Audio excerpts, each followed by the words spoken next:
श्री महालक्ष्मी देवताय नमः। महालक्ष्मी च विद्महे विष्णुपत्नी च धीमहि तन्नो लक्ष्मी प्रचोदयात् स्वाहा। महालक्ष्मी देवताय नमः।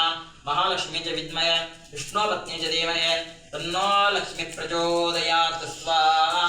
श्री महालक्ष्मी देवताय नमः। ओम नमो श्री महालक्ष्मी देवताय नमः। अर्पणं समर्पयामि। ओम भूं स्वः ओम भूर्भुवः ओम स्वः ओम भूर्भुवः। श्री महालक्ष्मी देवताभ्यो नमः। पूजां समर्पयामि। ओम सर्वोऽध्यभ्रातृस्योपामुष्मे पुष्पं प्रजावान् पुष्पान् भवते चन्द्रमपां पुष्पं शिवां प्रजावान् पुष्पान् भवते। नमो श्री महादेवताभ्यो नमः। ओम नमो श्री नमो नारायणाभ्यो नमः।